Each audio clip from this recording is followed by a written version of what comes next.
The Arch Gaming Network is proud to bring you this board game review.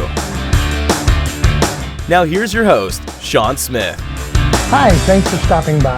Today we're going to take a look at the game Private Die that was designed by Austin Bennett, Jacob Chaney, and Sam Shermer, and it's published by Mystic Ape Games. Mystic Ape Games is a board game company out of St. Louis, Missouri. Private Die is a dice rolling game, as the name suggests, but it also has a pressure luck mechanic to it as well. The theme is that there is a killer on the loose, and you and the other players are private detectives, and you're going to be questioning these witnesses, trying to get clues out of them, and the one who can get the most clues, or get 15 clues first, will solve the case and is the winner. So, is this game any good? Does it work? Let's take a look at the setup, the gameplay, and then I will let you know my thoughts on the other side.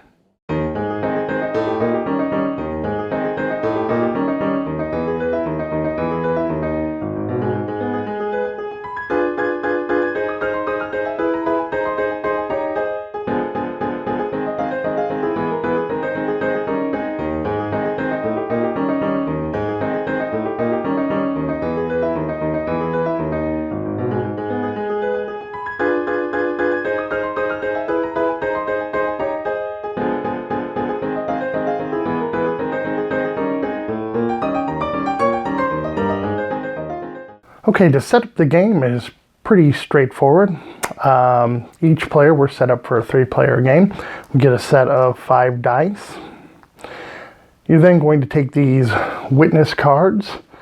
Each one of these witnesses will have a special requirement to be able to gain this witness as a clue, to get that clue. They have various die numbers on them. So you're just going to shuffle those up and place one face up on the table. These are the clue tokens, and each player starts off with 1 clue. These are the clues. You're trying to get to 15. The white are 1, the blacks are 5. And then each player is going to get their detective card. And these detective cards each have a special ability. So this one says, once per round, you may roll an additional die without spending a clue. This one is, you may force a roll-off if you come within 2 of the round's winner without busting. You win ties in all roll-offs.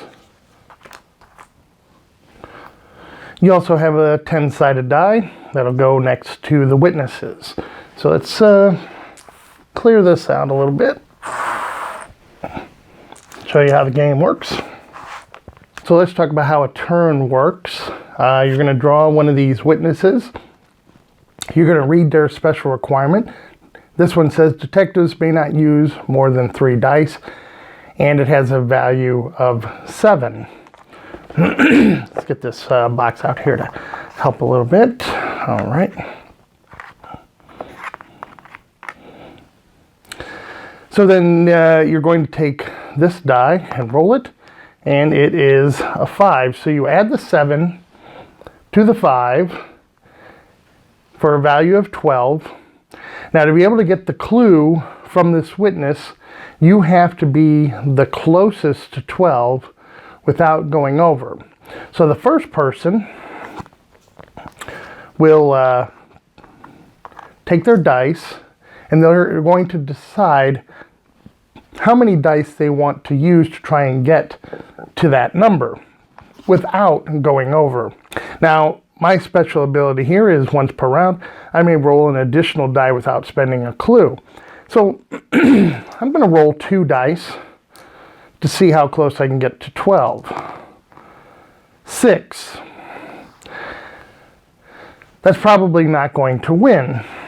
So since I have a special ability, now normally if you want to roll another die or dice, you spend 1 clue to add another die.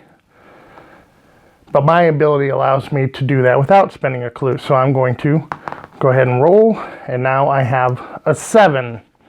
Well, I think I'll spend a clue, and I rolled a 5. I rolled exactly 12. Now, if you ever roll exactly that number, you immediately get one bonus clue. And now the next player will get to go and try to figure out how many dice they want to use to try and get to 12, because that's what I rolled. But let's just say I did not roll 12. Let's say I rolled a 9.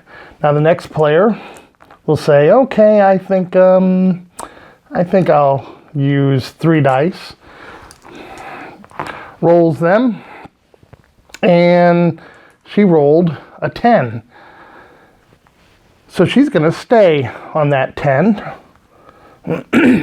Now I'm out because she's beaten my number, so I can just remove my dice.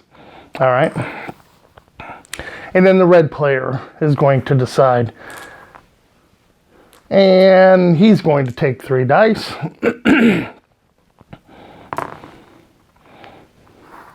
And also rolled a 10.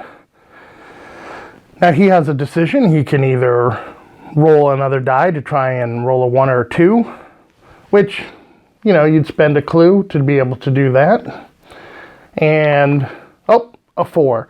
So he busted and he's out. But if he decided to stay on a 10, we have a tie. Whenever a tie occurs, both players will take all the dice that they used and have a roll-off. Whoever has the highest score is then the winner of that witness. Well, obviously, the red player has the highest score. So the red player will get this witness and accumulate clues. How many clues do you get? Well, it's however many dice that you used to win that witness. So since the red player used 3 dice, 3 clues. Now keep in mind, if you ever roll over that number, you bust and you lose 2 clues. So there's a good balance in the game as far as, okay, how many dice do I take? I don't want to bust, because if I bust, I lose clues. But I want to get this witness, and it is the first person to get 15 will be the winner. So that witness is done. You turn over the next one. This one is 20, and this one says the winner of this round will be rewarded 3 clues regardless of the number of dice rolled. So you'd have 20 plus 6, 26. You can roll all 5 dice to try and get to that number. But if you're the winner, you're only going to get 3 clues regardless of how many you used. So the play will continue. You'll be putting out new witnesses, reading their abilities or their requirements, and collecting those clues. The first one who reaches 15 is the winner. Okay, so what did I think of the game? Well, I really like it. The game comes in a small box, so it's easy to take with you. It's an easy game that you can play. Waiting at the airport or even waiting at the restaurant. It doesn't take up a lot of room. I like the mechanic in the game, that pressure luck. Do you try to beat that other player? Maybe you're going to lose clues, but you need to get those clues. So the mechanic really works well. Now, as far as the components to the game, the clue, the clue chips, they're just little plastic, like poker chip type things. So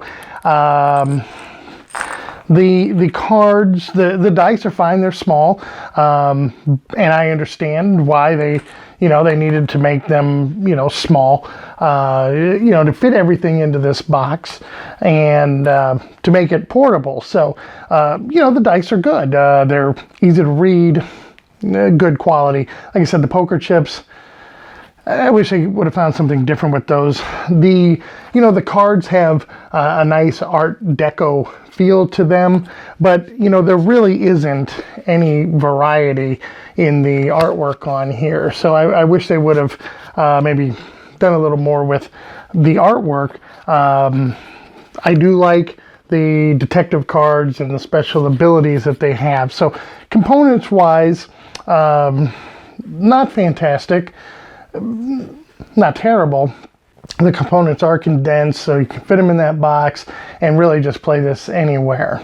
But like I said, I like the game. I like how quick it is to play, and that press your luck makes it fun.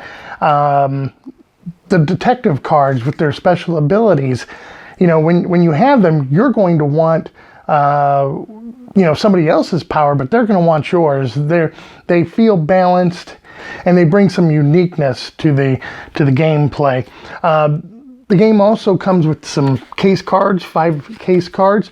So this is also kind of an advanced variant, or a variant that you can play as well, that mixes up the gameplay and adds to the replayability. So like I said, the game is fun, components aside, and I think it's a solid, quick filler game, and I give it an 8 out of 10. Now, if you liked this video, please take a moment to hit like below. Also, subscribe to our channel on YouTube for other great video reviews. Once again, thank you for stopping by. Thank you for visiting the Arch Gaming Network. For more great content, check us out at archgamingnetwork.com. Subscribe to our YouTube channel. Follow us on Twitter and like us on Facebook.